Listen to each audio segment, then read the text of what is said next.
Mohon izin Bapak Ibu, Pak Ketua, mungkin kita bisa mulai.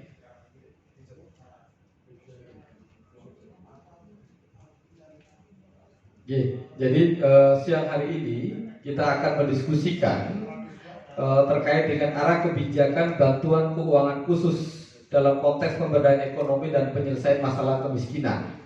Sebagai premis pengantar awal, Jogja ada hal yang menarik untuk kita diskusikan. Yang pertama soal status atau angka, kalau salah statistik angka kemiskinan kita yang sampai hari ini masih di atas melampaui nasional di 13, sekian %. Sementara sisi lain bahwa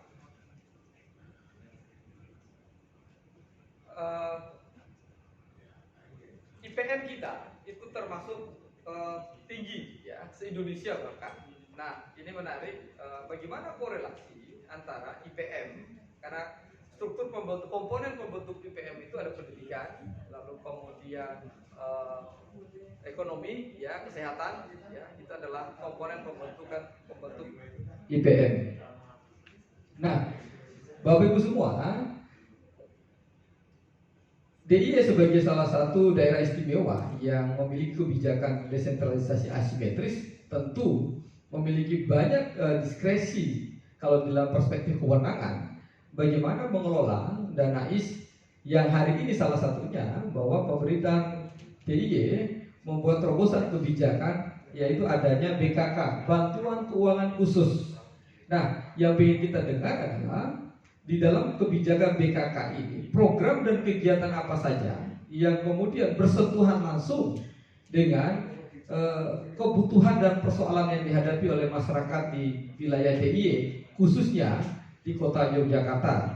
Kemarin Bapak Dr. Sutorepo menyinggung bahwa kalau rancang bangun APBD itu ditargetkan untuk pro growth, ya artinya apa? Maka outputnya itu pasti ketimpangan. Artinya kalau kita hanya mengejar di dalam desain APBD kita untuk meningkatkan pertumbuhan ekonomi dan checklistnya adalah melalui pendapatan asli daerah, maka akan melahirkan ketimpangan. Tetapi kemudian kalau merancangnya adalah propur, maka outputnya adalah pemerataan. Nah, ini yang dicoba dijembatani dalam kebijakan keistimewaan yang diambil oleh Panjairia Parti keistimewaan bahwa dengan BKK ini merupakan salah satu terobosan bagaimana dana IS tadi itu arahnya ke propur, bukan hanya sekedar propur. Itu mungkin sekedar pengantar. Monggo Pak Aris, waktu dan kesempatan kami persilakan.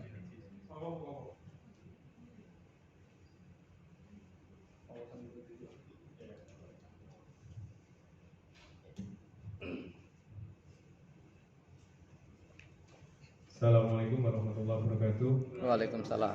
Sudah siang, salam sejahtera bagi kita semua. Om Swastiastu, Namo Buddhaya.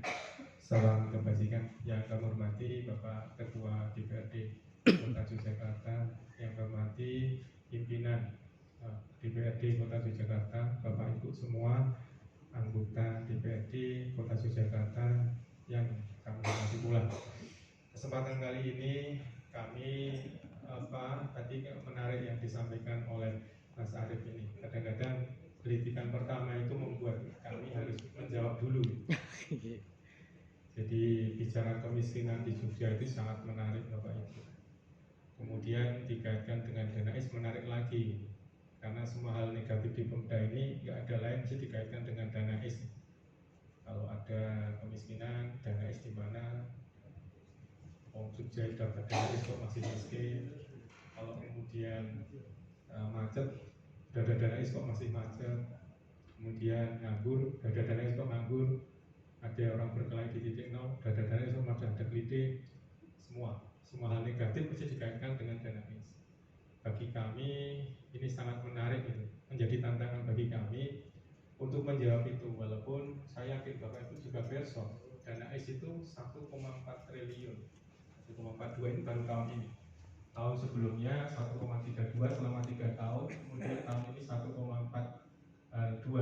Artinya naik 100 miliar setelah stagnan selama 3 tahun. Dan kalau kemudian dengan angka itu untuk membangun JJS, kemudian untuk bangun Prambanan Tawang Alam sudah habis semua Bapak Ibu, 1,42 ini. Inilah yang menjadi bagian yang kami harus matur dulu di Bapak Ibu. Semua negatif pasti akan dikaitkan dengan dana. Kemudian tadi mohon izin nanti kalau Bapak Ibu mau pangandikan aja, karena saya yakin Bapak Ibu sebenarnya pengen diskusi dengan kami daripada mendengarkan omongan kami, tapi hanya sebagai pemantik saja. Kemudian kita bicara kemiskinan yang tadi sempat disinggung. Kemiskinan di kita ini juga unik Bapak. Walaupun kemudian ada indeks kebahagiaan kita yang tinggi, dikatakan miskin tak bahagia, kemudian dikaitkan dengan misalnya saja ternyata bahwa pengeluaran per kapita kita terbesar se-Indonesia, ini juga katanya miskin tapi boros, miskin bahagia, miskin boros. Ini semata kalau orangnya gini. Dan kami kemudian mencoba bersinergi mengetahui ada 14 kapal hewan miskin. Kota tidak ada, alhamdulillah ada 15. Salah satu misalnya kami sebut misalnya Banyurejo. Kami di Banyurejo, saya sampaikan Bapak kawan hewan miskin Banyurejo itu kelurahan miskin, semua mengatakan miskinnya di mana? Yang dikatakan mereka. Bagi saya menarik ini, berarti ada yang tidak mengaku bahwa dia miskin, yang katanya miskin. Tapi data BPS benar. Data BPS memang 11, sekian penduduk Jogja miskin. Kemudian kalau bicara DTKS 40% DTKS miskin. 40% itu artinya 2 juta sekian. Jadi Bapak Ibu jangan-jangan juga masuk yang 22 termasuk saya tidak tahu. Tapi inilah yang terjadi. Bahkan besok katanya 60% DTKS, bukan 40. Ini tantangan menarik juga. Kami yang katanya miskin itu kemarin ketemu miskin tapi punya pohon jati 10 gede-gede hampir 1 meteran. Ada miskin ternyata punya 5 ekor sapi. Ada yang miskin ternyata kemarin ada yang tanahnya luas-luas. Ada satu dusun gitu ya. Satu dusun mempunyai tanaman durian sebanyak 2.000 tanaman durian di Pulau Rogo. Ini juga miskin. Ini menarik Bapak Ibu, sehingga saya tidak kemudian mau terjerumus ini miskin secondary oleh Allah gitu. Tapi kita mari bersama-sama. Maka kemudian kami berusaha menjawab apa yang menjadi pertanyaan ini menjadi bagian dari program kegiatan. Program kegiatan inilah yang kami berharap bisa bersinergi dengan siapapun. Kemudian tadi disampaikan mungkin kaitan dengan yang pertama BKK gitu. Kami cerita sedikit Bapak Ibu. Bantuan keuangan khusus ini sebenarnya ada proses. Ini sudah tahun ke-11 tahun kita berproses. Proses yang pertama, tahun pertama itu semua UPDDIY tidak ada kabupaten kota. Di tahun 2013 semua dilakukan oleh OPDDIY. Kemudian di tahun kedua 2014 OPDDIY. Kemudian di sini ada kuasa pengguna anggaran dilakukan oleh kabupaten kota.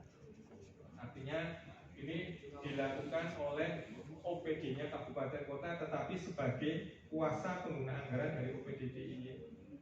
Kalau bicara aturan regulasi keuangan tidak ada Bapak Ibu. Kemudian kita bikinkan yang namanya Pergub Pengelolaan Keuangan khusus dana keistimewaan. Ini menjadi bagian.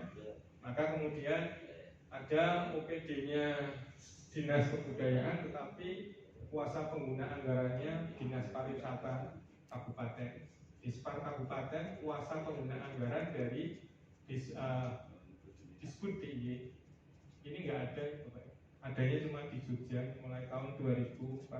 Ini proses ini. Proses inilah yang kemudian bergulir, tetapi ada semacam keluhan dari teman-teman kabupaten kota.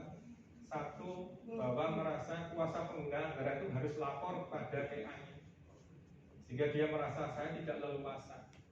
Saya selalu ditanya oleh Pak Bambang Wisnu, bedanya apa KPR karo orang KPR? Saya cuma sampaikan hanya satu tuh, apa bedanya? Yang KPR harus lapor PA, hanya itu. Yang lainnya nggak ada. Proses pencairan sama persis. Walaupun juga untuk melakukan proses pencairan sama persin nggak mudah juga.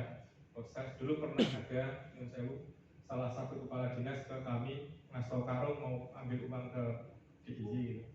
Saya sampaikan, Pak, betul-betul ini Pak transfer Pak, bukan karung kemudian dibawa. Ini juga pernah terjadi juga di tahun 2014 karena saya sebagai kabit anggaran ketika itu. Jadi proses inilah yang kemudian terjadi. Kemudian proses BKK yang sesungguhnya, artinya tidak merupakan KPA, baru kita mulai tahun 2019. Ini pun juga dengan proses masih uji coba Gunung Kidul dan Kabupaten Kulon Progo. Proses inilah yang kami sampaikan ke Bapak Ibu, baru 2020 semua sudah bisa dikata. Proses inilah yang kami ceritakan Bapak Ibu, bahwa Danais ada proses-proses ini kok. Proses yang menurut kami juga menjadi bagian, karena di Pemda ini biasanya konsentrasi 1 tahun Bapak Ibu, sehingga kadang-kadang tidak kemudian bisa dilakukan secara cepat karena prosesnya harus itu. Baru mulai sekarang ini 2020 sampai dengan 2023 ini ada kita kenal BKK. BKK ini kita kenalkan menjadi bagian di Bapak Ibu di kabupaten kota termasuk kelurahan. Ini yang proses yang ini adalah proses yang BKK pada kabupaten kota. Tetapi agak beda lagi kalau kemudian BKK-nya kita peruntukan untuk kelurahan. Kelurahan baru mulai tahun 2021. Ini menjadi bagian yang kami ceritakan Bapak Ibu, agar juga menjadi bagian pemahaman bahwa Danais itu berada di 3 tempat. Yang pertama, Danais berada di DIY melalui OPD DIY. Ada yang kedua, Danais berada di kabupaten kota melalui kabupaten kota. Kemudian yang ketiga, Danais berada di kelurahan. Ada 3 pola inilah yang menjadi bagian yang sekarang ini kami coba optimalkan. 3 pola ini hanya Nyadong Duko khusus kota nggak bisa sampai dengan kelurahan, tetapi berhenti pada kabupaten kota. Karena regulasinya bukan regulasi kami, tapi ada regulasi keuangan bahwa entitas kelurahan itu bukan OPD seperti yang ada di kelurahan. Kalau di kelurahan memiliki APBD kelurahan. Kalau di kota tidak ada APBD kelurahan. Inilah yang kenapa agak berbedanya itu. Dan ini aturan pengelolaan keuangan secara umum yang kami sampaikan ke Bapak Ibu. Jadi kami hanya menegaskan bahwa BKK kita modelnya ada 3, DIY, bukan BKK, DIY modelnya ada 3, di DIY, kemudian di kabupaten kota, dan terakhir di kelurahan, khusus yang kabupaten. Kalau yang di kota, inilah yang menjadi bagian yang kami sampaikan ke Bapak Ibu sebagai awalan. Monggo kalau bagi ada yang menanyakan diskusi, kami persilakan. Monggo. Monggo, Pak. Ada yang mau Ada yang mungkin Hasan? Ya,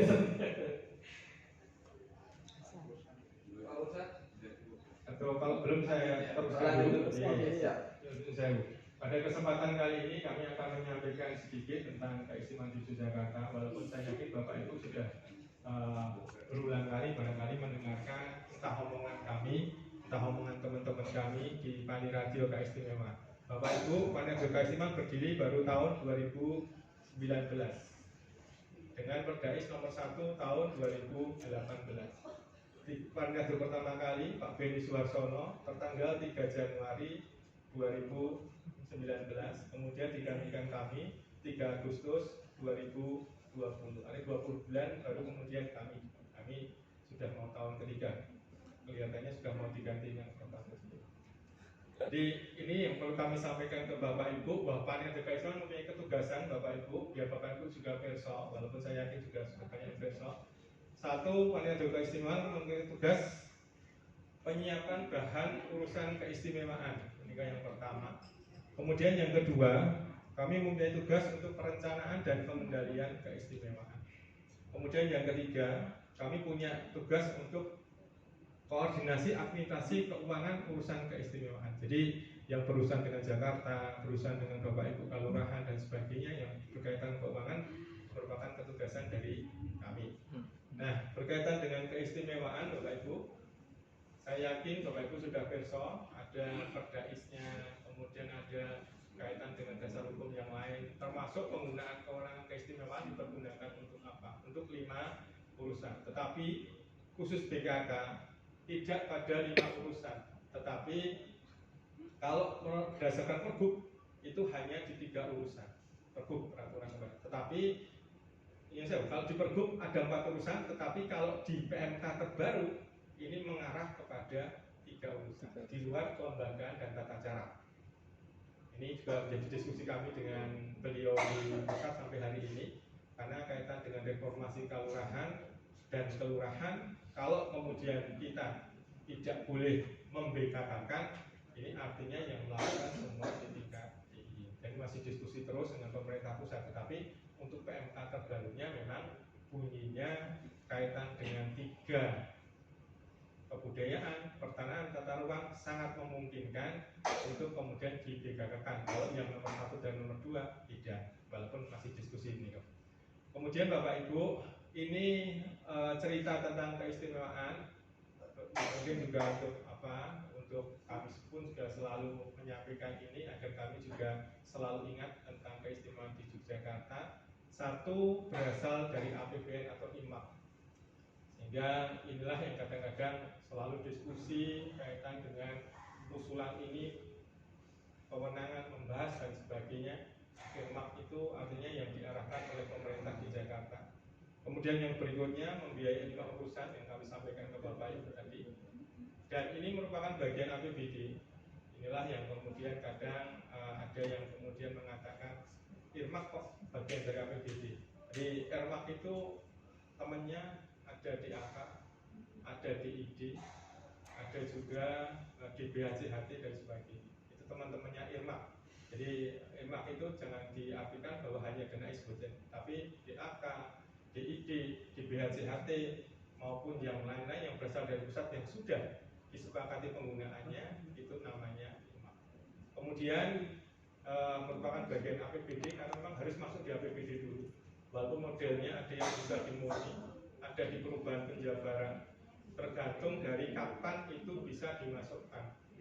Kemudian pengusulannya dasarnya adalah PMK terbaru di tahun 2023 ini Bapak Ibu, PMK nomor 16 tahun 2023. Ini PMK baru disosialisasikan di minggu kemarin pas bulan puasa ini oleh pemerintah di Jakarta.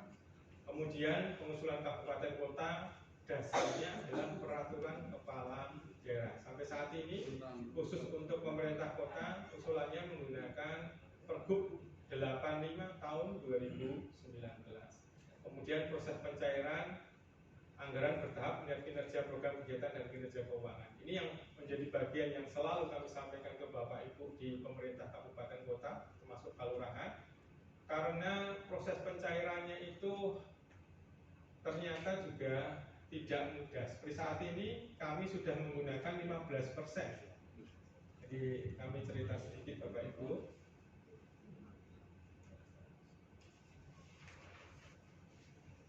Bahwa dana IS itu ada 3 tahap pencairan, 15%, 65%, kemudian terakhir 20%. Setiap tahapan ini ada 80% kinerja program, 80% kinerja keuangan. Sama, yang ini juga sama, ini sama. Saat ini dana IS tahun 2023 sebagai contoh, saat ini sudah 100% dari 15% ini Bapak.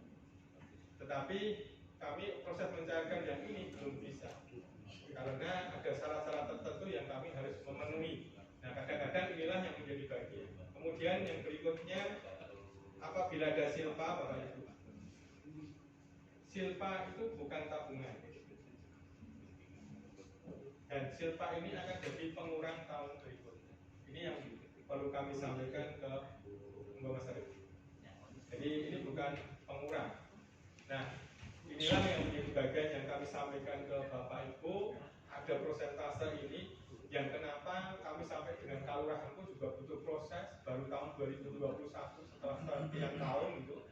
Kemudian kepada Bapak Ibu di kabupaten kota pun juga, kami pun juga selalu menekankan ini. Karena kalau kami tidak didukung ini, maka kesulitan kami adalah ketika kemudian uang seperti saat ini sudah selesai, ternyata kami nggak bisa mencairkan, pada akhirnya kita yang akan tergerus adalah APBD di DIY. Inilah yang menjadi bagian yang kami sampaikan ke Bapak Ibu. Maka proses pencairan bertahap dengan kinerja program dan keuangan ini menjadi bagian pilihan di kami.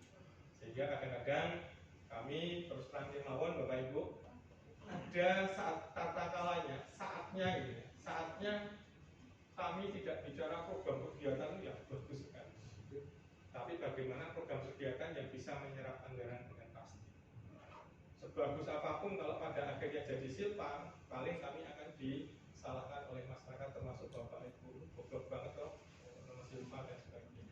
Tetapi kalau kemudian kami lakukan penyerapan, itu pun juga kami juga disalahkan. Tapi kami akan senang karena begitu saatnya penyerapan lancar, maka uang ke kita itu sampai dengan 100%.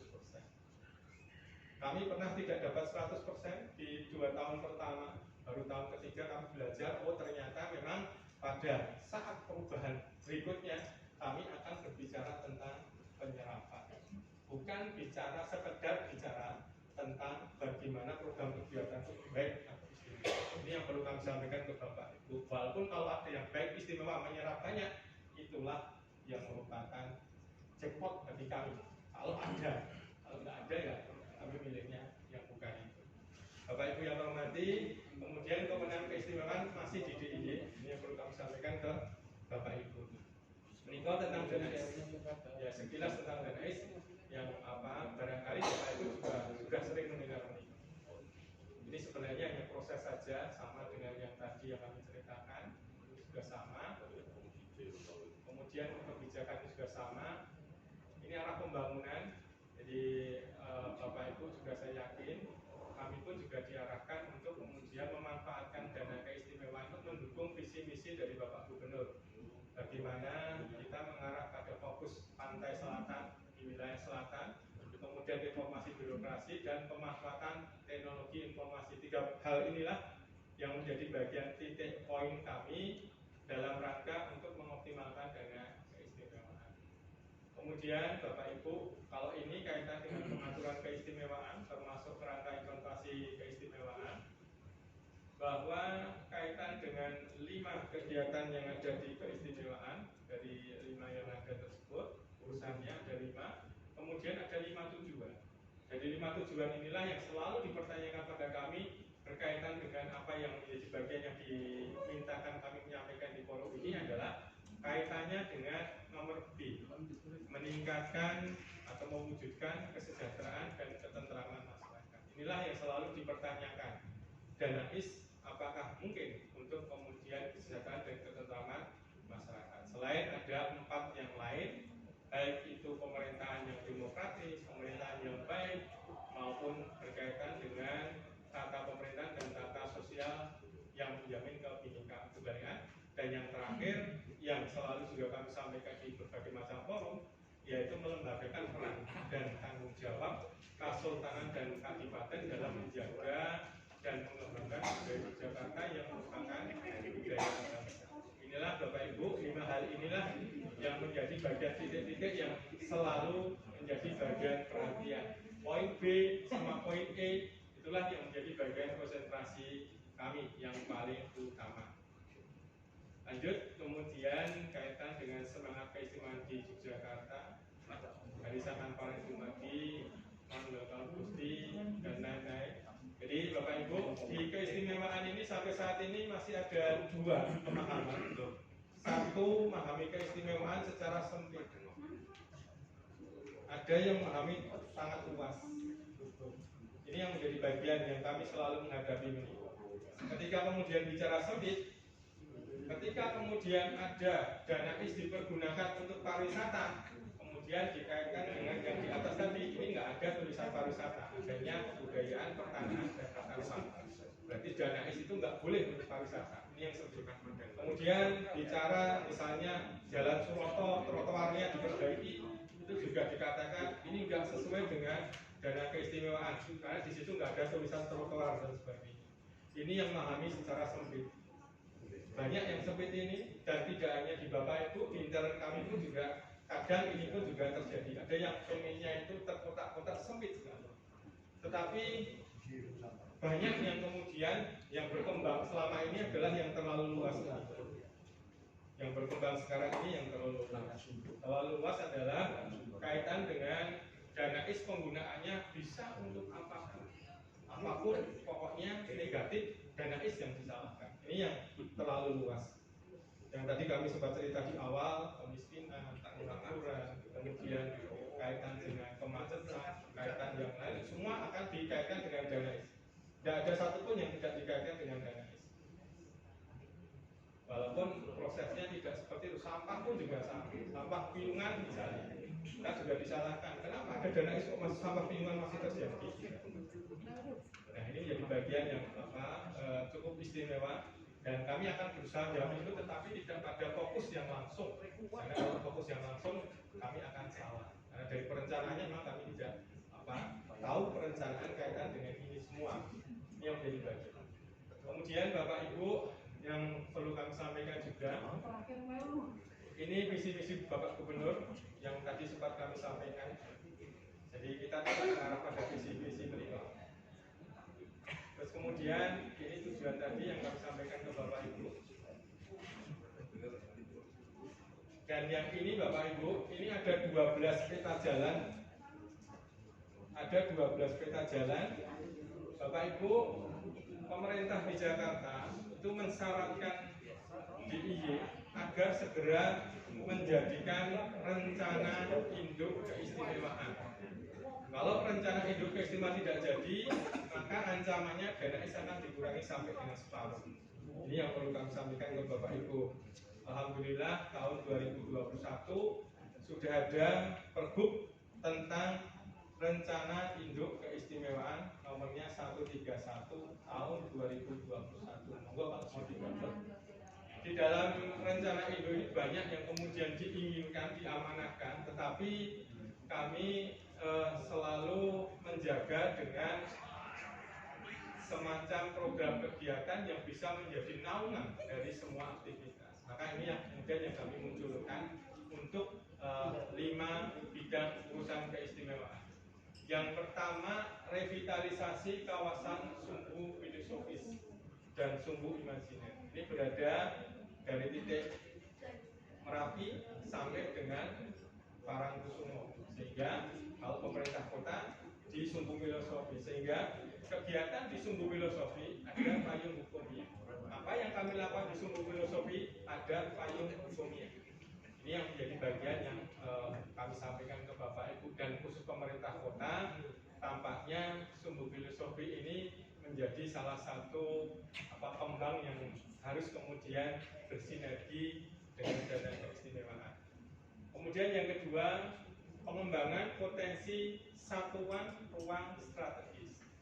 Bapak Ibu di Jogja menika sementara sampai dengan saat ini dengan Pergub nomor 2 2017 ada 18 satuan ruang strategis.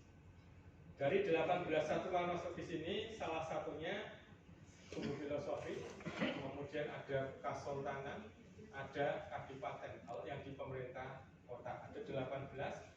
Sangat memungkinkan potensi yang ada di SRS ini dikembangkan. Memang tidak mudah juga untuk menyampaikan ini kepada teman-teman kami di intern di Dinas Pertanahan Tata Ruang, termasuk dengan pemeriksa bagaimana potensi SRS ini menjadi bagian didanai dengan kekhususan. Ini nggak mudah juga. Kenapa menjadi bagian tidak mudah? Karena banyak yang memahami kalau urusan pertanahan tata ruang itu urusannya hanya dikaitkan dengan dokumen-dokumen saja. Bikin dokumen RDTR, bikin dokumen yang lain. Nah, inilah yang kemudian mulai tahun 2021, 2022 dan 2023 kita diskusikan dengan teman-teman, akhirnya sekarang sudah lebih terbuka lagi teman-teman di DPTS, sehingga sekarang banyak potensi di SRS bisa dikembangkan dengan dana keistimewaan. Contoh misalnya nanti Bapak Ibu bisa mersani salah satu YouTube kami. Bapak Ibu, kami punya 2 YouTube selain medsos yang lain. Yang pertama, YouTube kami namanya YouTube Pani Radio Keistimewaan, sama dengan YouTube yang memang ada di instansi kami. Subscribe-nya sampai hari ini kalau Bapak itu belum subscribe, mohon bantuan subscribe karena sebentar lagi dapat silver button 97,8 itu, dan kelihatannya banyak OPDDY. Di YouTube itu isinya Bapak Ibu, isi yang kami sampaikan ada rembak keistimewaan. Rembak itu kaitan dengan bagaimana kita membicarakan tentang keistimewaan di Jogja. Macam-macam. Yang terakhir di kemarin itu agak inline dengan judul yang dikersake oleh Mas Arief tadi, yaitu tentang percepatan atau peningkatan atau melesatnya UMKM naik kelas. Ini yang kemarin dipodcastkan di hari Kamis. Dan memang podcast tahun ini agak beda kalau daripada tahun-tahun sebelumnya. Kalau tahun-tahun sebelumnya kami sengaja mengenalkan teman-teman Pani Radio. Jadi tidak hanya Pani Radio Patinya, tapi juga ada Pani Radio Pati, ada kabitnya, ada kabaknya, ada kasihnya, ada fungsionalnya. Yang memang teman-teman saya minta dirikan untuk kemudian membicarakan tentang ketugasan mereka dengan UPD. Ini yang tahun sebelumnya. Tapi tahun ini tampaknya harus kami rubah. Jadi kami rubahnya adalah bagaimana Bapak Ibu yang melaksanakan Danais bercerita dengan sendirinya. Jadi kalau kami bercerita, itu sudah banyak yang kemudian berkomentar, kami ngomong anekdot, jadi omong buang, itu sudah sering kami dengar. Nah, kami pengen yang cerita bukan Aris, bukan teman-teman Pani Radio, tetapi kami pengen yang bercerita itu adalah OPD-OPD di manapun. OPD DIY silakan, OPD kabupaten kota silakan. Jadi kalau ada OPD yang belum cerita perlu dipertanyakan sebenarnya. Berarti dia belum mau bercerita tentang dana keistimewaan. Maka kemudian rembak inilah yang agak beda kami coba tampilkan. Ada film-film pendeknya juga. Jadi kalau Bapak Ibu yang kerso versani film tidak monggo gitu. Termasuk sekarang ini juga kemarin saya juga di WA salah satu Bapak Ibu anggota DPRD dari Kabupaten Gunung Kidul, bahwa beliau melihat film-film di hotel itu filmnya Pani Radio. Ini yang perlu sampaikan. Nah, filmnya apa? Monggo Bapak Ibu silakan sekali di YouTube channel kami. Kemudian yang kedua, kami punya YouTube channel yang baru kami buat di Oktober 2022. Namanya memang agak unik Bapak Ibu, namanya Regol Bergodol Tengginas. Bergodol Tengginas. Nah, yang YouTube ini sebenarnya adalah bagian kami untuk mencoba mengevaluasi dana keistimewaan di semua lini. Tetapi tampaknya karena ini membutuhkan perangkat-perangkat aplikasi yang dalam tanda kutip itu masih ada yang belum siap dan sebagainya, termasuk bagaimana tol itu siap tetapi SDM-nya belum siap, maka kemudian yang Regol ini agak kami bedakan sedikit di tahun ini. Maka Regol yang di tahun ini pun juga misalnya saja kaitan dengan penilaian Kelurahan Mandiri Budaya. Ini teman-teman kami saya minta untuk coba menyampaikan sesuatu. Kemudian ada testimoni dari mereka yang kemudian melakukan verifikasi, termasuk Bapak Ibu Lurahnya. Kemudian yang kemarin juga ada Ramadan Fest, jadi Ramadan Festival yang berada di Bandara Adi Sucipto, itu juga kami coba sampaikan, termasuk ada beberapa. Kemudian juga banyak Bapak Ibu Lurah yang menyampaikan kaitan dengan kegiatannya. Monggo nanti juga saya aja di YouTube channel ini. Walaupun kalau ini subscribe belum banyak, sekitar 1,39.000, karena ini pertama baru dan ini sifatnya adalah sebenarnya kami pengen ada yang bercerita itu adalah teman-teman di tingkat teknis, di teman-teman di lapangan yang cerita, yang mereka yang melaksanakan. Kalau di kota yang cerita sementara ini baru satu, Mas Arief, baru Pak Heri Satyawartono, nah baru Pak Heri, yang lain belum. Harapan kami nanti semua Kadis Kebudayaan cerita, Pak Kadis DPTR cerita, mungkin nanti yang mendapatkan alokasi Kapanewon cerita, sehingga Bapak Ibu juga besok dana untuk apa itu yang kita bukan saya, karena itu jadi bagian. Jadi PR penanganan di Pani Radio keistimewaan itu satu Bapak Ibu, yaitu penyebarluasan informasi. Ini PR yang paling berat, penyebaran luasan kuasa paling berat. Kenapa paling berat? Karena banyak yang sudah menggunakan Danais tidak mau cerita berasal dari Danais. Itu yang terjadi. Maka kemudian kalau Bapak Ibu nyadong duko, kalau kemudian ada lambang ini, terus kemudian ada seperti huruf D, kami sengaja Bapak Ibu, ini logo Danais itu, dan tidak bayaran, tidak berbayar gitu, tapi ini menjadi bagian logo ini karena dengan logo ini tanpa ada yang cerita pun juga masyarakat tahu bahwa ini menggunakan dana keistimewaan. Ini yang menjadi bagian yang kami sampaikan.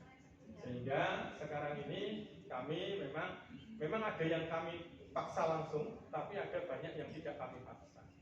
Karena kami pun juga paham, tidak semua kepala OPD mau bercerita tentang dana keistimewaan dan tentangan tidak hanya di kabupaten kota, provinsi pun kami juga banyak yang menentang. Sampai kapan ini kok diluguri Danaisme? Sampai masyarakat besok menggunakan Danaisme tanpa kami cerita, masyarakat tahu. Kalau sudah gitu nggak usah pakai logo. Tapi kalau belum, selama belum dan saya tidak ada yang memperingatkan, saya akan jalan terus. Dan ini diapresiasi BPK. BPK apresiasi ini sekarang sudah banyak yang menggunakan dana keistimewaan. Ya, ada tulisan Danaisnya, ada yang besok mungkin tulisan Danais tidak ada, tetapi logonya tetap. Tapi sementara ini masih ada tulisan dana keistimewaan. Ini yang kami ceritakan ke Bapak Ibu. Kemudian saya ada namanya Pak Raji, ada Lekwarti, monggo aja nanti di Instagram tuh apa. Pak Raji bagian dari Panitia Kolaborasi Gadis Siji, Lekwarti bagian dari Tilik Warga Istimewa. Jadi semua yang kami sampaikan tadi kami akan berusaha masukkan di label ini, Bapak. Walaupun memang butuh proses karena untuk kemudian memvideo, kemudian menjadikan, tapi alhamdulillah kami dibantu beberapa teman yang luar biasa. Sekarang sudah ratusan video yang berada di record dan yang di satu pun juga sama. Ini Bapak Ibu yang kami ceritakan secara umum tentang penyebarluasan informasi. Kemudian kami agak turun sedikit tentang konektivitas SNS untuk mengatasi kesenjangan wilayah. Maka kemudian pertanyaan ini juga menjawab kenapa ada jalan menghubungkan dari Prambanan sampai dengan di Gading. Itu bagian dari konektivitas yang menjadi bagian. Kemudian penyediaan ruang ekspresi untuk kebudayaan. Jadi sekarang ini taman budaya baik itu kalau Sleman belum jadi, yang sudah jadi Kabupaten Kulon Progo dan Kabupaten Gunung Kidul. Kota bertahap karena anggaran yang kita banyak, sehingga masih bertahap kita coba lakukan di Gunung Diwangan. Ini bagian dari ruang ekspresi kebudayaan. Selain juga ada balai budaya. Balai budaya yang sudah berdiri 7 Bapak Ibu. Tapi nyatanya tidak ada yang di pemerintah kota. Semua berada di Kalurahan. Ada 7. Insya Allah tahun ini tambah 4 lagi. Dengan anggaran 1,5 miliar satu balai budaya. Ini yang perlu kami sampaikan ke Bapak Ibu. Kemudian Jogja Kota Batik Dunia, ini bagian dari apa? Kita mencoba menjaga bahwa batik menjadi bagian dari bentuk yang harus kemudian kita revitalisasi. Kemudian pengembangan ekosistem kultural berbasis digital. Semua anggaran di Kominfo, Bapak Ibu, baik bandwidth, kemudian wifi-nya, terus kemudian apa kaitan dengan bagaimana aktivitas di kelurahan itu menggunakan dana keistimewaan Bapak Ibu. Dan itu nggak banyak yang bersifat juga. Tapi kalau yang sekarang ini barangkali menyambut tahun baru, setiap mau BP ada masuk ada tulisannya. Karena saya minta tulisi Mas, kalau nggak begitu saya ceritanya sulit. Karena ini juga menjadi bagian. Dan nanti yang sekarang di Malioboro barangkali kalau Bapak Ibu sempat dicoba dicek itu sekarang ada tulisannya bahwa ini menggunakan dana keistimewaan dan sebagainya. Itu bagian dari pengembangan ekosistem berbasis digital. Kemudian tribun organisasi reformasi kelembagaan inilah yang saya sampaikan agak sulit kalau kemudian kita tidak membengkakakan. Tapi ini menjadi bagian yang masih diskusi. Kemudian pemberdayaan masyarakat melalui peningkatan potensi kelurahan. Ini yang kami akan berbicara dengan Bapak Ibu agak pelan-pelan karena memang yang kaitan dengan inilah yang menjadi bagian yang selalu dipertanyakan. Jadi Bapak Ibu nyun sewu kaitan dengan BKK ini yang model yang terakhir itu adalah BKK kepada kelurahan. Nah, cuman pertanyaannya kalau kelurahan gimana? Kelurahan dan kelurahan sama Bapak Ibu. Hanya modelnya aja yang beda. Aktivitas sama. Ada 11 kebijakan lebih dari saudara. Ada 11 sama. Kelurahan sama. Cuman yang membedakan adalah cara pengelolaan keuangan atau cara transfer. Ini beda. Kalau cerita menjadi APBK. Kalau yang ini tetap masuk di APBD-nya Mas Arif. Jadi masuk menjadi bagian di kota, pengaturan kota. Nah, monggo nanti pengaturan kota menjadi bagian biar Mas Arif yang cerita. Karena ini menjadi bagian. Nah, di sini ada 11 kebijakan strategis Bapak Ibu. 11 kebijakan strategis, salah satunya adalah yang selalu dimerek oleh Bapak Ibu Kelurahan Mandiri Budaya. Saya selalu sampaikan, tidak usah merit terhadap ini, tidak wajib ini. Kalau bisa ini ya jackpot atau alhamdulillah. Kalau tidak, ini kan ada RKPM, Rintisan Kelurahan Mandiri Budaya. Jadi bukan Rintisan Kelurahan Budaya, beda. Tapi ini Rintisan Kelurahan Mandiri Budaya.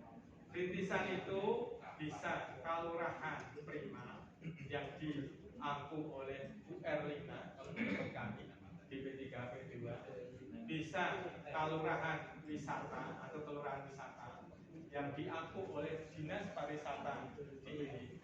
Bisa juga ada kelurahan planner dan sebagainya yang diampu oleh Dinas Koperasi dan UKM. Kemudian juga ada desa budaya, kepala budaya diampu Dinas Kebudayaan. Bahkan ada lumbung Mataraman, kemudian ada juga kaitan dengan kampung hijau dan sebagainya, memungkinkan sekali. Artinya tidak usah ngejar sini, ini pun juga. Kalau bicara anggaran adalah konsep program kegiatan. Kalau konsepnya jelas, anggaran bukan menjadi bagian yang dipersoalkan. Tapi memang untuk kepercayaan pertama untuk Kelurahan Mandiri Budaya ini dikasih angka 1 miliar per satu kelurahan Mandiri Budaya. Walaupun sekarang ini cenderungnya di tahun ketiga turun. Jadi ada yang naik di tahun berikutnya 1,2, tapi tahun ketiga turun. Turunnya kenapa? Karena banyak yang tidak fokus. Tidak fokusnya kenapa? Karena biasanya sistem bagi tong. Jadi karena Bapak Lurah juga dulu dipilih oleh suku G, maka kemudian semua diratakan. Tidak pernah fokus, inilah yang kemudian menjadi bagian. Tapi kalau yang fokus Bapak Ibu, contoh nanti Bapak Ibu bisa mersani, namanya Kelurahan Girikerto, dia fokus itu, sangat memungkinkan anggaran itu menjadi bagian yang ditambah. Karena apa Bapak Ibu? Karena sampai hari ini kan masih banyak pertanyaan yang di kami yang belum bisa kami jawab. Bisa saja berhasil nanti. Nah, nanti Bapak Ibu juga bisa lihat ada yang dengan 750 juta lebih rendah dari yang Kelurahan Mandiri Budaya, namanya Bendung Semin Bapak Ibu. Ini ada Lumbung Mataraman. Monggo di YouTube channel Legal juga sudah ada kalau sekilas. Tapi kalau misalnya mau rawuh di sana sudah. Ini fokus Bapak Ibu. Hasilnya luar biasa. Sekarang ini sudah kunjungan wisatawan ke sana itu satu hari kadang mencapai 850 orang. Ini yang di Kelurahan Bendung Semin. Tapi ada juga Lumbung Mataraman hasilnya tidak kelihatan karena dia berada di 2 lokasi dan 2 lokasi itu tidak fokus. Jadi bagian. Kemudian yang berikutnya, jadi kalau kelurahan monggo nanti di YouTube channel banyak, nanti bisa kita diskusikan. Kemudian fasilitasi penghargaan terhadap individu dan lembaga di bidang kebudayaan. Fasilitasi menikah banyak yang kemudian kalau Bapak Ibu ada beberapa Bapak Ibu yang di lapangan ternyata menyelamatkan warisan budaya tak benda dan sebagainya mendapat penghargaan, itu juga bagian yang sudah kita coba lakukan, termasuk dalam saat ini baru satu kelihatannya Pak Asep Siregar itu yang setiap tahun mendapatkan alokasi angka berkaitan dengan penghargaan ini. Kemudian Satria sebagai manifestasi peningkatan kapasitas organisasi. Satria itu selaras akal budi luhur, teladan, rela melayani, inovatif, yakin, dan percaya diri. Ini menjadi bagian dari Satria. Ini intinya adalah inovasi. Jadi inovasi di dalam organisasi baik itu pemerintah tinggi maupun kabupaten kota. Tapi yang kabupaten kota ini yang masih ada tentangan adalah BKK pada kelembagaan. Wacananya tidak diperkenankan oleh kalau PMK-nya masih diskusi, yang saya khawatir RPP-nya sudah bunyi walaupun kemudian ini kami bersurat kami masih Senin besok gitu, kita Besar Jakarta untuk kita tetap empat. Tapi kami nggak tahu apakah boleh atau tidak. Tapi ini kalau tidak ya kami strategi dengan model seperti dulu. Artinya di sini ada pengguna anggaran, kemudian ada kuasa pengguna anggaran. Kalau terpaksa, tapi kalau tidak, ya maka kemudian dijelaskan. Kemudian yang berikutnya penyelesaian permasalahan tentang sengketa pertanahan di sini. Penata tanah. Kemudian yang terakhir pemanfaatan tanah kesultanan dan kadipaten dan tanah kelurahan. Untuk yang terakhir nih Bapak Ibu, baru kita mulai tahun 2022. 2022 baru 3 kelurahan. Sekarang ini 2023 ada 9 kelurahan. Ini agak sulit karena teman-teman di kelurahan memang lebih senang untuk nyewa ke tanah ngarso dalam daripada membuat pemberdayaan. Ini yang jadi bagian. Jadi kalau bicara tentang tadi, misalnya kaitan dengan pemberdayaan, sekilas saja. Untuk yang terakhir nanti sambil ada yang didiskusikan. Yang kedua, tadi kalau pemulihan ekonomi ya Mas ya. Pemulihan ekonomi. Ada aktivitas yang kemudian banyak yang coba kita lakukan. Pemberdayaan ini, misalnya saja kaitan dengan tadi yang kelurahan-kelurahan potensi kelurahan tadi. Ini juga pemberdayaan. Ada tahun ini misalnya ada salah satu warisan budaya tak benda, warisan budaya tak benda yang berada di daerah Imogiri, Jalan Barat di barat di Wonokromo tepatnya. Itu juga ada sate kelata. Sate kelata bagian dari BPTB. Warisan BPTB ada 155, termasuk salah satunya sate kelata. Ini juga kita fasilitasi satu kelurahan 1 miliar dalam rangka untuk penggunaan penyediaan bahannya kambing. Ini yang menjadi bagian yang bisa kita lakukan. Jadi kalau pemberdayaan nanti bisa dilihat di visual itu. Ekonomi misalnya, mulai ekonomi ada Sibabul ini sistem pembinaan koperasi dan pelaku usaha. Yang platform Sibabul ini ada banyak derivatnya, ada Sidilan misalnya. Jadi kaitan dengan Sibabul jalan-jalan itu. Kemudian juga ada inovasi melalui inkubator bisnis Inbis. Ada juga ongkir gratis, Bapak. Ongkir gratis sampai saat ini kita siapkan 3,5 miliar dan belum optimal. Jadi kalau memang ini menjadi bagian pilihan, saya kira ini juga tidak menutup kemungkinan kita tambah lagi kalau memang uangnya memungkinkan kita tambahkan. Di sini yang coba akan kita munculkan inovasi ini berada di Teras Malioboro 1 dan Teras Malioboro 2. Bagian yang dengan yang ini kaitan dengan ekonomi. Kemudian pariwisata juga sama, ada aktivitas yang Bapak Ibu, kalau ada yang perlu didiskusikan, monggo. Ini sebenarnya banyak sekali yang kami siapkan. Ini tentang bagaimana pengusulan dan sebagainya. Tapi saya yakin Bapak Ibu kalau ini kami ceritakan juga nggak menarik bagi Bapak Ibu. Jadi kalau ada usulan, kemudian kelayakan program dinilai oleh pusat, ada berita acara, tapi kalau duitnya nggak jadi sesuai, kami harus lakukan penyesuaian lagi sesuai langkah 1, 2, 3. Baru setelah kemudian indikatif dananya, baru kemudian kita masukkan di APBD. Ini proses-proses ini yang saya yakin Bapak Ibu nggak menarik, tapi ini harus kami lakukan. Karena kalau angkanya tahu-tahu misal kita minta 2,2 triliun, ternyata di ACC hanya 1,32. Itu pun dengan sembari eyal-eyalan lama diskusi. Nah, sekarang juga ada pesimis, moderat, optimis oleh pemerintah pusat.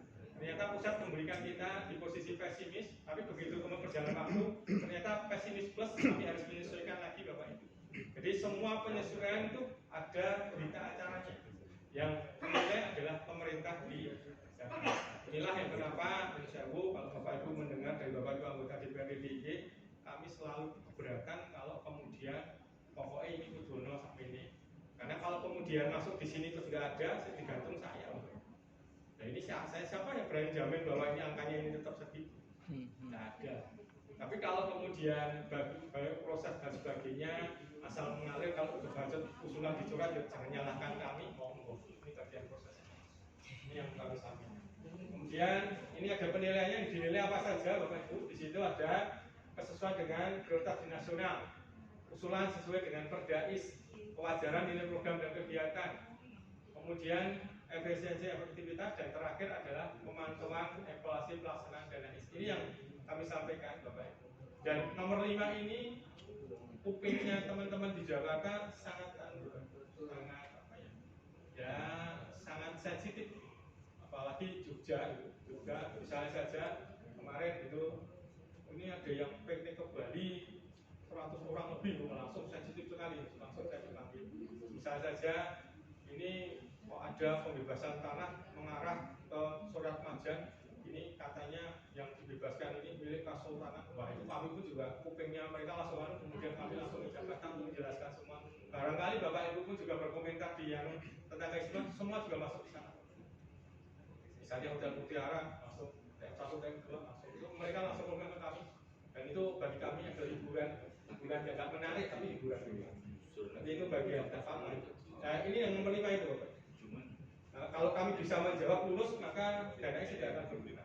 Tapi kalau saya jawabnya nggak lulus maka dana IS akan berguna. Maka kami juga selalu ngatur ke Bapak Ibu anggota DPRD yang di DIY terutama, monggo lah sareng-sareng mendapatkan dana IS di Jakarta, itu bagian dari proses. Dan kemudian ini pemanfaatan dana IS dan sebagainya. Saya yakin Bapak Ibu sudah besok menikah. Kalau arah kebijakan grand desainnya Bapak Ibu, ini grand design yang ada di kota. Jadi yang sudah kita coba serat di situ. Dan kalau ada masukan untuk berikutnya pun juga monggo, karena kami sebentar lagi juga nanti akan membuat rencana induk yang akan kami konsultasikan ke DPRD atau bagaimana kami tergantung pemerintah nanti menetapkan RPP yang sekarang disusun. Kemudian ada pemantauan budaya, ada peran kampung, kemudian ada cagar budaya, warisan budaya, ada kelembagaan maupun ada masyarakat di kantong-kantong polisi. Ini tentang ada perbedaan alur tadi yang sudah kami ceritakan, perencanaan program alurnya seperti apa, masuk APBD kota dan sebagainya, Pak Menteri, Pak Lurah dan sebagainya. Ini bagian proses, tapi biar nanti Mas Arief yang cerita.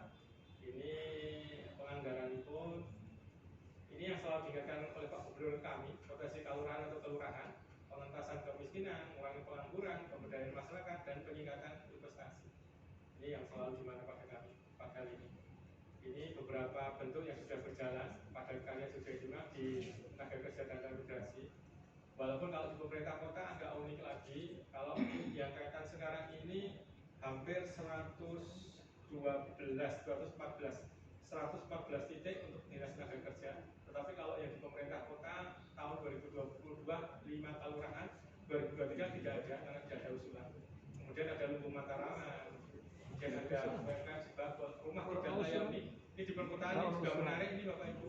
Kalau teman-teman PUDY nggak berani melaksanakan, teman-teman kota juga tidak berani melaksanakan, maka berhenti juga di kami. Tidak mungkin kami, tapi kalau dengan desa tetap jalan, karena desa masih berani. Sampai sekarang ini, tahun kemarin masih 40 rumah jalan ini, tahun ini sudah 410 Bapak Ibu. Nah, kami nggak tahu tahun depan seperti apa. Ini yang menjadi bagian. Kemudian ada pedestrian, kemudian kawasan suku, pembinaan jaga warga untuk pemantren, kemudian ada bidang usaha milenial, kemudian juga ada Karang Fitri, ada sekolah, dapur dan sebagainya yang bagian dari teman-teman perikanan.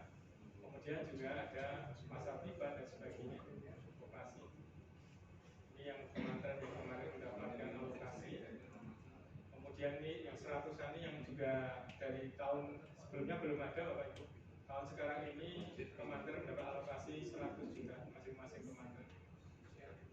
Ini aktivitas-aktivitasnya. Saya kira menikah Bapak Ibu sebagai awal yang Pak Buden kalau menyampaikan banyak yang mungkin Bapak Ibu kurang berkenan, tapi kalau ada yang didiskusikan, saya kira mau kita. Oke, terima kasih Pak Aris, biar semangat aplaus untuk narasumber kita. Monggo, mau langsung diskusi? Oke. Terima kasih saudara moderator.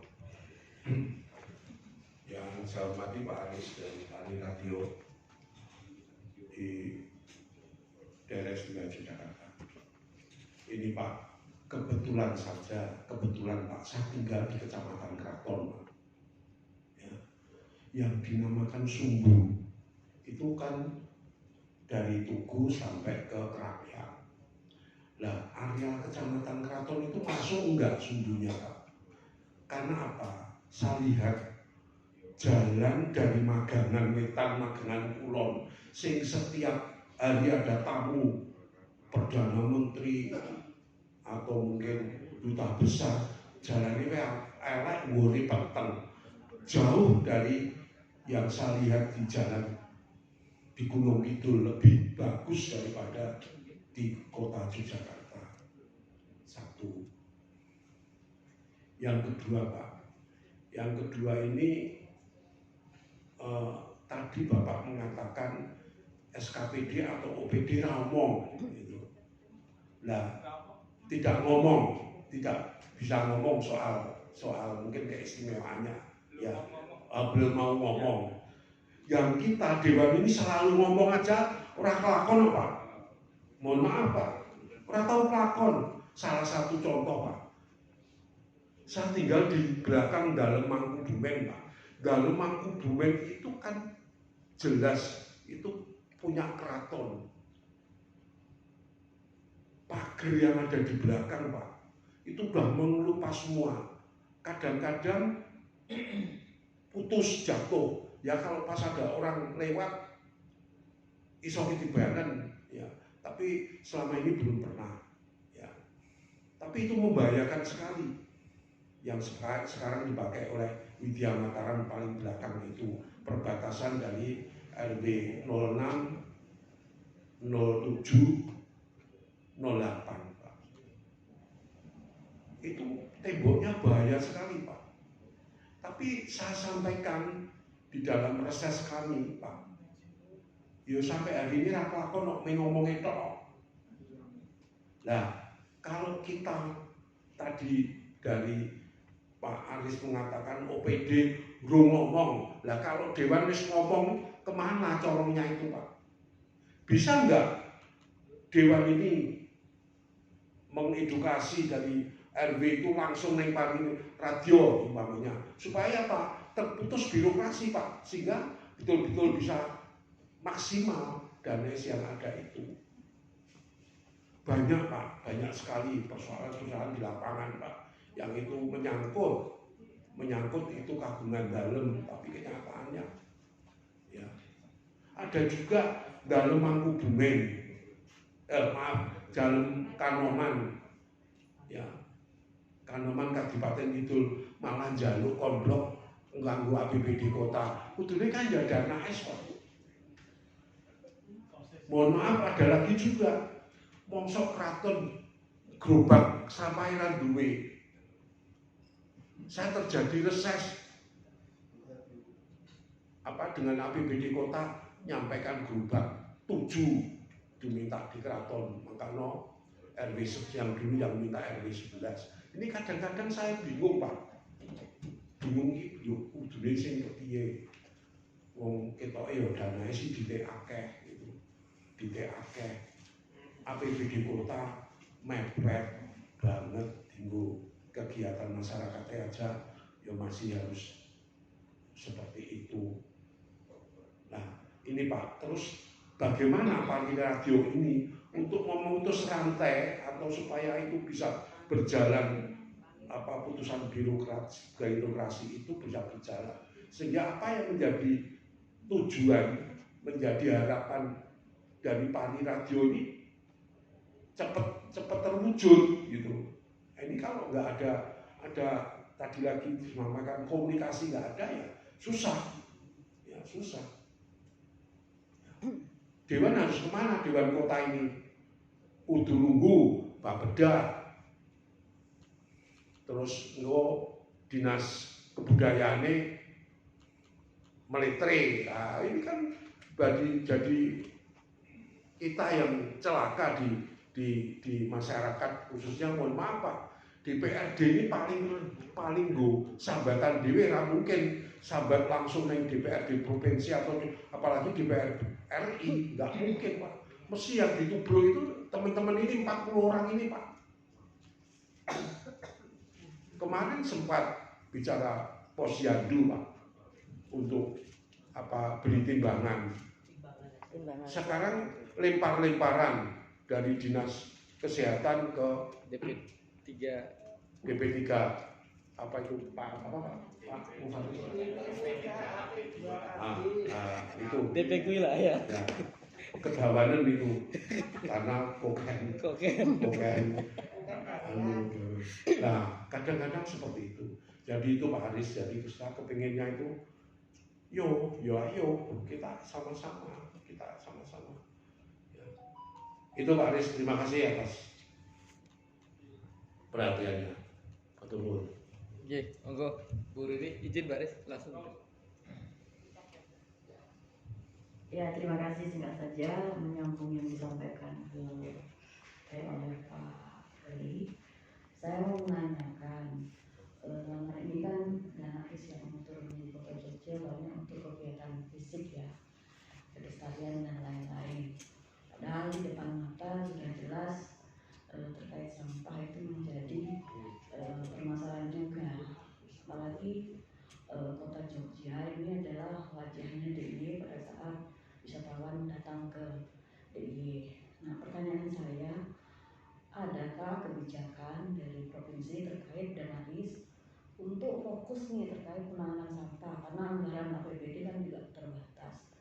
Berapa kali itu kami sampaikan juga ke OPD terkait, bisa nggak kita mengakses dana yang cukup besar untuk menangani masalah sampah, karena kita lihat sendiri Kota Jogja kecil, dilingkari oleh ada Kabupaten Bantul dan Sleman, wilayah juga nggak ada yang untuk pengelolaan sampah dan lain-lain.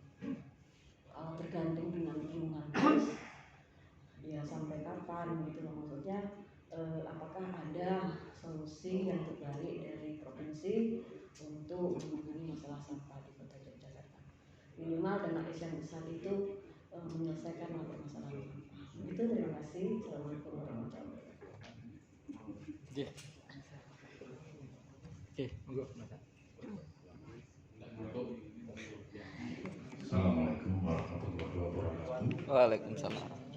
Saya mau tanyakan terkait dengan Ahmad Mufaris, Pak. Jadi pada dasarnya undang-undang keistimewaan DIY ini adalah rintisan perjuangan masyarakat Yogyakarta yang sempat terhapuskan induknya di Undang-Undang Nomor 3 Tahun 1950, yang di dalamnya pada waktu itu mengatur tentang hak istimewa, asal usul, dan hak-hak yang melindunginya. Oleh karena itu kami ingin nanyakan Pak, tentunya dalam waktu itu konsep keistimewaan yang diusung HB 9 dengan saat ini yang diusung oleh HB 10, apakah ini masih konsep yang bersinggungan atau konsep yang lain? Karena paradigma yang ada di lapangan berbeda. Matur nuwun.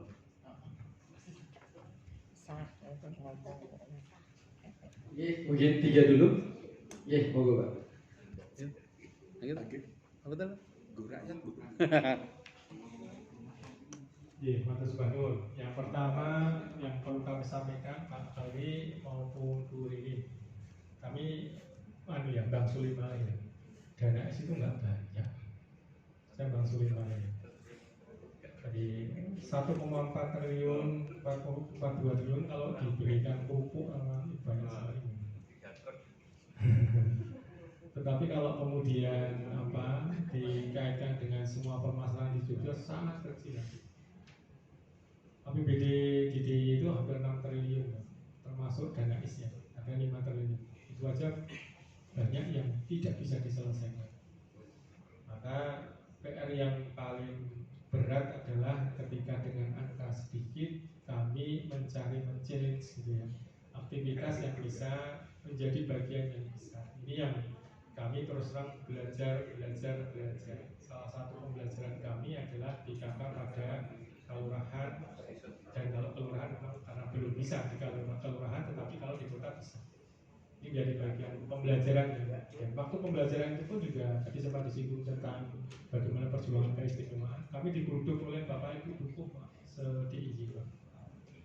Jadi kami digeruduk Bapak Ibu Dukuh. Salah satu kalimat Bapak Ibu Dukuh adalah kami akan geruduk Pemuda ini kalau jadi menjalankan BKK hanya untuk 10 kelurahan, karena memang awal itu baru 10 kelurahan, tepatnya 32 kelurahan yang dapat dampak. Kami sampaikan kepada Bapak Ibu Duku ketika itu, Bapak kalau mau butuh secepatnya 5 won. Karena kalau butuh itu jelas, nanti kami jelas tidak berani melakukan, tahun berikutnya ya kami tetap tidak melakukan. Loh, kok Bapak omongannya demikian? Karena kita belajar, Bapak. Saya juga nggak mau ada risiko hukum di kami. Saya nggak mau juga kalau kemudian berpindah tempat tidur gara-gara kemudian hanya kami ditekan. Ini yang menjadi bagian kami sampaikan. Alhamdulillah Bapak Ibu Duku juga sama dengan kami. Sudah Pak, kamu laksanakan dulu. Kami akan coba untuk mengawal. Maka kemudian di saat itu tetap berlaku 32 kelurahan. Alhamdulillah, ternyata bukan alhamdulillah ya karena terus 392 karena COVID itu saya mau bersyukur kok enggak tahu sih. Tapi yang pasti 392 akhirnya bisa semua bisa 392 karena alasan COVID tadi. Maka ada angka 45 sampai 145 juta per kelurahan. Ini yang menjadi bagian menjawab yang tidak langsung dari apa yang disampaikan oleh Bapak kepada kami. Kemudian yang berikutnya Pak Dali, jadi kami memang terus terang tidak bisa kemudian menyelesaikan semua aktivitas yang ada di Kasultanan dan sekitarnya tanpa izin dari Kasultanan. Ini yang menjadi bagian yang kami juga harus sampaikan ke Pak Dalinya. Jadi kami sudah diberi catatan oleh BPK, ada yang boleh yang melakukan hanya Kasultanan, tetapi ada yang boleh melakukan adalah OPD. Ini yang kami harus hati-hati. Jadi jangan sampai kami pun ketika melakukan itu justru kemudian balik ke kami, kemudian temuan berada di kami. Ini yang kami sampaikan. Tapi kalau kaitan dengan tadi misalnya dicontohkan oleh Pak Kali tentang kemudian jalan jelek dan sebagainya, nah ini pertanyaan-pertanyaan berikutnya kan nanti jalannya milik siapa yang kemudian itulah yang kita diskusi. Memang kami lebih senang, misalnya Pak Kali bukan OPD nggak mau ngomong, OPD nggak mau ngomongnya tentang dana Islam. Tapi kalau minta semua PD minta, nggak ada yang nggak minta. Semua PD itu minta dana, tidak ada satupun yang tidak minta. Tetapi kalau mendapatkan dana tidak pernah mau ngomong tentang dana. Jadi ngomongnya dia nggak mau cerita tentang bahwa saya mendapatkan dana itu dan sebagainya. Tidak ada yang mau cerita. Maka kemudian diregol lah yang kemudian kami minta cerita. Kami paksa cerita diregol tadi. Ini menjadi bagian Bapak. Jadi kalau jalan dan sebagainya, kemudian yang kedua kaitan dengan pagar di belakang dan sebagainya. Tapi lebih senang nanti teman-teman di pemerintah kota, Pak Panewon, atau kemudian juga nanti misalnya Mas Arief juga beda untuk diskusi dari beliau-beliau. Jadi ya saya kira kalau memang memungkinkan di dalam kenapa tidak. Jadi kami pun juga di Panirajo Bapak itu dan teman-teman bukan kami takut istri itu tidak pernah pulang ke rumah bukan, tetapi memang kami dan teman-teman jam 7, jam 8, jam 9 itu masih sering di kantor Bapak dengan teman-teman. Karena kami juga banyak yang kemudian ke tempat kami, Bapak Ibu Lurah dan sebagainya. Karena kami pun juga ingin menyelesaikan. Karena kalau di jam 1 sampai jam 4 kami sudah terdistribusi kemana-mana itu dan nggak bisa. Jadi kami lebih senang ketika setelah jam 4 kami diskusi dan sebagainya. Sehingga kalau kemudian pertanyaan corong untuk kemudian masuk di Paniradio Niko, ya kalau yang aturan regulasi tetap nanti kami harus dengan teman kota Bapak. Jadi temboknya milik siapa, jalannya milik siapa, dulunya gimana dan sebagainya kami harus dengan teman-teman kota. Tetapi kami siap ketika kemudian memang itu dikesakin menjadi bagian yang harus kemudian kita usulkan untuk tata berikutnya. Ini yang kemudian yang berikutnya yang memutus rantai itu Bapak. Jadi kami selalu membuka diri Bapak.